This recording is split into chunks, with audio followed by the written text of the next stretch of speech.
అయితే ఇదే question sir నాది కూడా. ఇప్పుడు మీ నియోజకవర్గంలోనే నేను మీ గురించి కొన్ని బైట్స్ కానీ వీడియోస్ కూడా చూశాను. మీ ఇంటి క్యాంప్ ఆఫీసు లాక్ చేసినప్పుడు మీ కార్యకర్తలు కానీ ప్రజలు కానీ మీరు చేసిన అభివృద్ధి కానీ చాలా బైట్స్ ఇచ్చారు, గొడవ చేశారు, చాలా మీ గురించి చాలా పాజిటివ్ చెప్పారు, మీ ఫాదర్ గురించి కానీ మీరు. కానీ ఓట్లు వేసి ఎందుకు గెలిపించలేకపోయినారు? మీరు ఇంత అభివృద్ధి చేశారు, ఆయన ఇలాంటి వాళ్ళు, వాళ్ళ ఫాదర్ ఇలాంటి వాళ్ళు, మాకు ఇంత అభివృద్ధి చేసింది, మా నియోజకవర్గం ఇంత బాగా అభివృద్ధి చెందిందని చూపిస్తూ ఓట్లు అయితే ఎందుకు వేయలేకపోయినారు?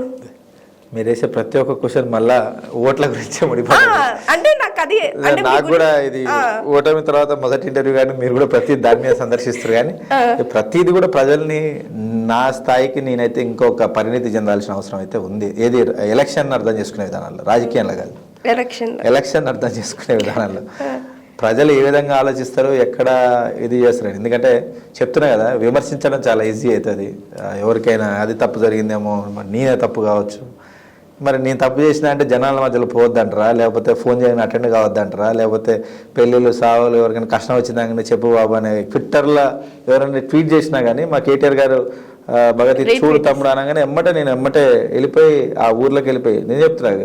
నేను చాలా ఊర్లు పేరు మొసంగి, గజలాపురం, అభంగాపురం, ఇక్కడ ఎవరు ట్వీట్ చేసినా నాకు ఎమ్మటే వచ్చేది. హాలియాలో ఒక అతను దాదాపు ఆయనకు 8-9 మంది పిల్లలు, ఆయనకి ఇల్లు లేదని ఎవరో ట్వీట్ పెట్టారు. ట్వీట్ పెడితే అది ఎమ్మటే కలెక్టర్కి నాకు రామన్న ట్యాగ్ చేయగానే నేను ఎమ్మటే అందరిని తీసుకొని ఆర్డీఓతో సహా తీసుకొని వాళ్ళ ఇంటికి పోయినా.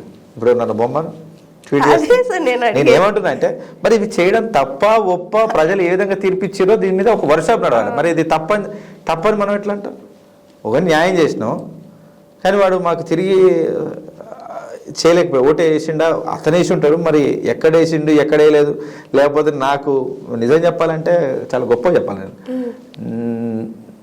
నేను మా నియోజకవర్గంలో చూపించిన ప్రేమకే 64,000 ఓట్లు పడ్డాయి నిజంగా. అంటే మిగతా అన్ని కోణాలు అఫీషియల్గా మాట్లాడలేం కానీ నా మీద ఎంత ప్రేమ లేకపోతే మిగతా నియోజకవర్గాలతో సమానంగా నాకు ఓట్లు వేసినారు. ఉన్నారు అందరు కూడా, న్యూట్రల్ ఓట్లు కూడా చెప్పినా కదా, ఇంతమంది నమ్మిర్రేమో, ఏం చేయగలుగుతాం. ఎందుకు మీకు ఒకటి చెప్తా, చాలా అంటే నాకు ఎక్కువ మా నాన్నగారి ద్వారా ముందుకు వచ్చిన కాడికి నాకు ఎక్కువ చిన్నప్పటి నుంచి పెరిగి చూసిన కాడికి ఎమోషన్గా బాగా, ఎవరన్నా హ్యూమన్ ఎమోషన్స్కి చాలా కనెక్ట్ అవుతాం.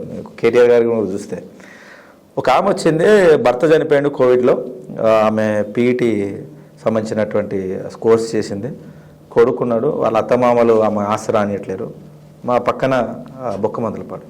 సో చాలా బాధాకరమైన సిచ్యువేషన్. అయ్యో పాపం వీళ్ళు ఇబ్బంది పడుతున్నారు ఎట్లా అనుకున్నప్పుడు పీటీ చేసారా, అయితే వేరే ఒక కాడ స్కూల్ పడుతున్నది, నేను తక్షణమే ఆర్సీఓతో మాట్లాడతాను, మీకైతే ఉద్యోగం పెట్టిస్తాను, అల్టిమేట్గా ఏం కావాలి, ఆ పాపని మంచిగా చూసుకోవాలి, ఉద్యోగం తెచ్చుకోండి అని చెప్పి మాట్లాడినా అంత అయిపోయింది. కానీ ఒక సందర్భంలో ఎలక్షన్ అయిపోయినాయి, ట్రాన్స్ఫర్స్ ఏదో జరుగుతున్న క్రమంలో ఫోన్ వచ్చింది, సార్ ఇట్లా మళ్ళీ చెప్తారా సార్ అని ఫోన్ వచ్చింది. ఫోన్ వచ్చినప్పుడు ఏమైందమ్మా ఎట్లున్నారంటే, ఇంత చేసినాం కానీ ఇట్లా అయింది సార్, అసలు మీరు చాలా బాగా చేసినా అని చెప్పుకుంటానే ఇంట్లో వాళ్ళ మమ్మీ కాంగ్రెస్ పార్టీ కొట్టేసిందంటే నేను నవ్వొచ్చింది. ఎందుకమ్మా అంటే, అలా ఎవరికో అన్నకో ఎవరికో ఉద్యోగం లేదంట, ఉద్యోగం ఇస్తా అని చెప్పగానే కొట్టేసిర్రా. ఆ రకంగా చూస్తే మేము ఓడిపోయింది కూడా చాలా పెద్ద మెజారిటీ. అందుకే మాకు అర్థం కాని విషయం ఏంటంటే, ఓటమి వేరు కానీ 50,000 పైచిలుకుతోటి ఓడిపోవడం అనేది మాకే అర్థం కాదు, మేము ఏం తప్పు చేసినాం అనేది. సో రకరకాల విశ్లేషణలు ఉంటాయి ఇందులో. ఏదో ఒక్కరోజు కూర్చొని ఇందువల్ల ఓడిపోయినామని అనొద్దు కానీ మేబీ డౌన్ ద లైన్ నా వరకు ఏంటంటే, ప్రజలు మళ్ళీ నెక్స్ట్ 10 years ఇస్తారేమో, 10 years తర్వాత మళ్ళీ ఇట్లాంటి నాయకుడు, అబద్ధాలని చాలా అందంగా చెప్పే నాయకుడు రేవంత్ రెడ్డి లాంటి నాయకుడు ఇంకోడొస్తాడో తెలియదు. మేము అనుకోలే అసలు రేవంత్ రెడ్డి సీఎం అవుతాడన్న సంగతి ఎవరు అనుకోలేదంట. ప్రజలు ఎవరు అడిగినా మేము మైక్ పట్టుకొని ఏ ఊరైనా తిరుగురు, సార్ మా దగ్గర నాయకుడు పోతాడు అనుకున్నాం సార్, పైన కేసీఆర్ ఉంటాడు అనుకున్నాం సార్ ఎప్పటికైనా అని ప్రతి ఒక్కరు చెప్తారు. సరే వాళ్ళు ఎందుకు అనుకున్నారో మాకు తెలియదు, ఏం చేసారో మాకు తెలియదు, కానీ ఎప్పుడైనా కానీ ప్రజలు ఇంకా ఇట్లాంటి తప్పుడు హామీలకు మోసపోకుండా నిరంతరం ఒక అభివృద్ధి పదంగా రాష్ట్రాన్ని తీర్చిదిద్దే నాయకుడిని ఇక్కడ నిరంతరం గెలిపేయాలంటే వర్క్షాప్ అనేది జరగాలి. అసలు అంటే ఎందుకు ప్రజలు ఏం ఆలోచిస్తున్నారు, మనం ఏ విధంగా నడుచుకోవాలి, ఏమేం జరుగుతుంది, ఏం చేస్తే ప్రజలు మళ్ళా నిరంతరంగా అభివృద్ధి గురించి ఆలోచించి చాలా వాళ్ళకు పట్టం కడతారనే దాని మీద నిజంగా నేనైతే చాలా నేర్చుకునేది ఉంది ప్రజల దగ్గర నుంచి. ఓకే, అయితే మీరు చాలా చిన్న అంటే ఏమంటారు, ఒక పాలిటిక్స్ లోకి రావాలంటే మైండ్ మెచ్యూర్తో పాటు ఏజ్ కూడా ఒక డిఫరెంట్ ఉంది, కానీ మీరు చాలా చిన్న వయసులోనే ఎమ్మెల్యేగా వచ్చారు. ఎట్లా అనిపించింది సార్? అందరు చిన్న వయసులో అన్నారు కానీ నిన్న మొన్న ఎంతమందితో కూర్చున్నా కానీ ఎన్టీఆర్ గారి కాలంలో చాలా మందికి అతి చిన్న వయసులో పెళ్ళి కానీ చిన్న వాళ్ళకు కూడా మీరు చెప్పుకుంటూ పోతే మోతిపల్లి నరసింహులు కానీ తలసాని శ్రీనివాస్ యాదవ్ లాంటి వాళ్ళని ఎంతోమందిని చాలా చిన్న వయసులో తీసుకొచ్చి ఎమ్మెల్యేలు చేసినారు గతంలో కూడా.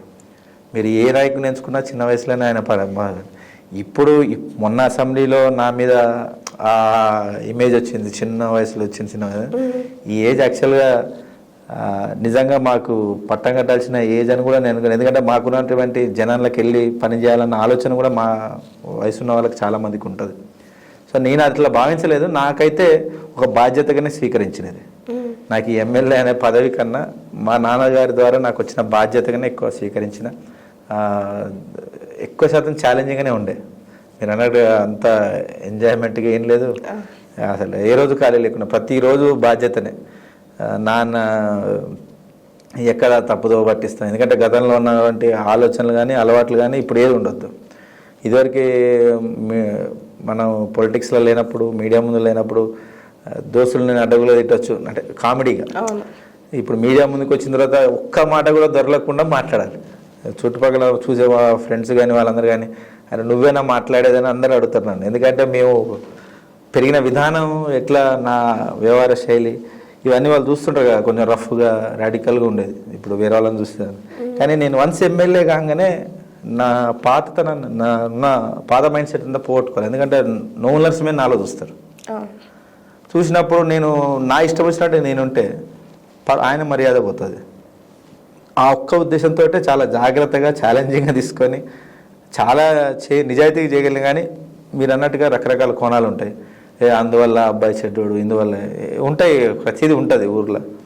కానీ అర్థం చేసుకునే నాయకత్వం మా దగ్గర ఉంది. కేటీఆర్ గారు, కేసీఆర్ గారు చాలా హుందాగా చాలా అర్థం చేసుకుంటారు. అది జరుగుతూనే ఉంటుంది, అది పట్టించుకోకని అంటారు. నాకు భయం అయితే ఉంటుంది, అరే ఇంత చేసినా ఎవరో ఒకరు ఇట్లా అంటున్నా నాకేం అర్థం కావట్లేదు అనగానే ఏంటి చంపడకు, నువ్వు చాలా చిన్నవి, ఖచ్చితంగా ఇట్లాంటివి ఉంటాయి, నీ పని నువ్వు చేసుకుంటే వెళ్ళు, మంచిగా చేస్తున్నావు అని ఎప్పుడు వెన్నడదడుతుంటారు కేసీఆర్ గారు కానీ కేటీఆర్ గారు. అది చాలా మంచి అలాంటి వాళ్ళకి కాన్ఫిడెన్స్ వస్తుంది. Once we get the confidence, మనం చేసే పని కరెక్టే అని నాయకులు నమ్మితే చాలు. 100 మంది 1000 మంది 1,00,000 మంది ఏదంటే అనొచ్చు, కానీ మనకు నడిపించే నాయకుడు మాత్రం కేసీఆర్, కేటీఆర్ గారు వర్కింగ్ ప్రెసిడెంట్గా. సో వీళ్ళిద్దరూ మనకు పర్ఫెక్ట్గా ఉన్నారు అనుకోండి. లేదు నాకు తెలుసు అంటే వాళ్ళు కూడా రాజకీయంలోనే ఉన్నారు, చూస్తున్నారు ఇవన్నీ.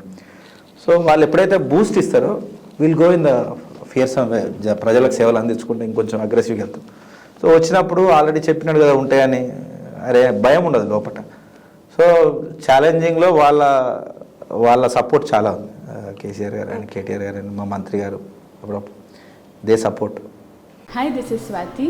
లైక్ చేయండి, షేర్ చేయండి, కమెంట్ చేయండి అండ్ సబ్స్క్రైబ్ చేయండి GRTV. Hi, this is Monica. Please like, share and subscribe GRTV.